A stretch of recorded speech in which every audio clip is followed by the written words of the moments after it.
Hey everyone, it's James. June 7th, about 6:20 p.m. Eastern Standard Time. We got the 4-hour chart of Bitcoin, BTC, USD on the Bitfinex exchange. So first of all, it's not investment advice. This video is done for only educational purposes. And then second of all, I just want to touch about the longer term trend. Basically, like ever since the bubble top at 20,000 here, price has just continued to kind of dwindle down. Yes, we're doing it at a subtle uptrend, but what we're doing and what I believe is happening is we're having a return to normalization. That means that the market is basically going to base out more like in a horizontal pattern, like this, like a coil is what I meant to say. And that is going to give Bitcoin the energy it needs to eventually one day move up and break this 20,000 top, the same way the NASDAQ did as it started to build its base and then rival and break and then obviously shoot way above the bubble top during the tech bubble. So that's what I think is the longer term picture, as long as we're able to hold a subtle increase in slope. And that is notated by this green line you see here, and also visually shown by our 6,000, 6,400 roughly, and about 7,000 bottom. So we do have a series of higher lows. Now, I've talked about in my prior videos as well too, that we do have a series of arches forming, and every run to the upside is also getting smaller and more elongated to the right. So it's taking more time for price to make these big moves versus what it used to do back in here where it's just rapid price movement. Now, this also further shows my, my theory, like of what I'm telling you, this return to normalization, this basing pattern. We have further confirmation. We can see it in multiple different ways. And that's why I'm kind of drawing this all out for everybody, so then that way you can see exactly what's happening in this market. A lot of people are not going to want to hang around for the time that's going to be involved, and they're not going to believe it, but it's literally proof right there on the chart. You really don't even need me to tell you. You can just look at any chart and see it.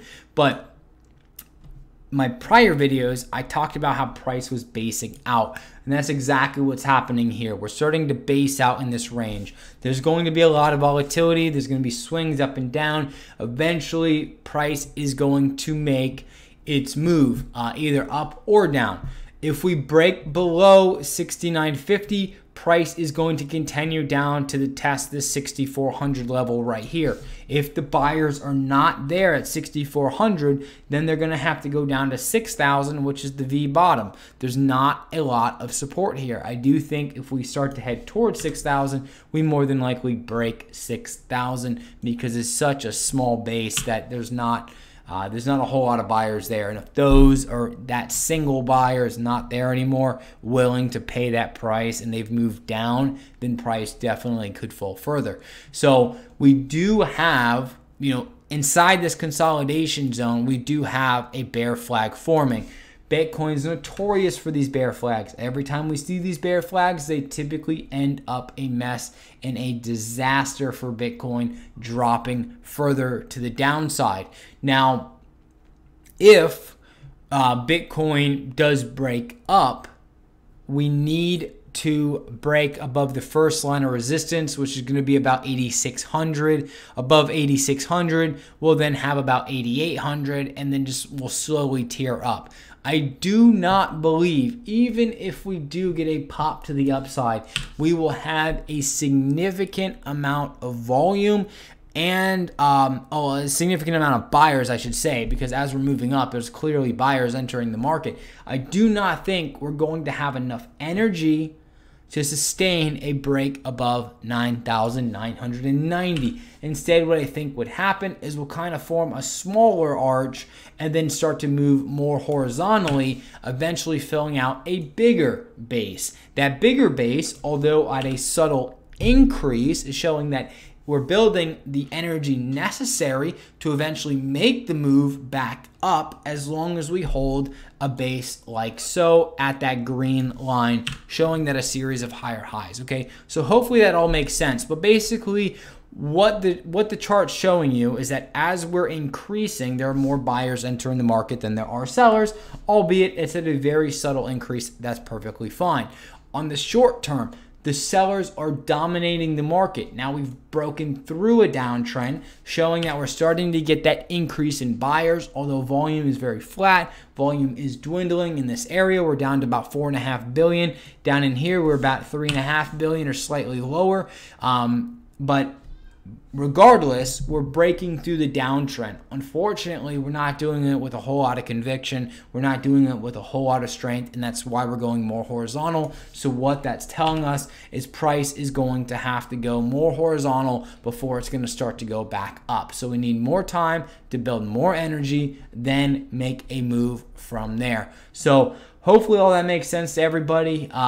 You know, this little consolidation box, this is not meant to be like you sell here, you buy here, sell here, buy here. It's only for a visual representation of the basing pattern I'm telling everyone about, okay? We do have an uptrend that we keep bouncing through. We're struggling to hold this uptrend. If we do collapse out of there, guess what? Sellers are back in control of this market. And it's just this continuous battling between buyers and sellers in any market, but you know, in this market, because that's what we're talking about at this time, meaning that yes, we're still going to base out, but again, that volatility is going to be there. As long as we do not break above 69.50, that is a positive sign for Bitcoin. So that's it for tonight.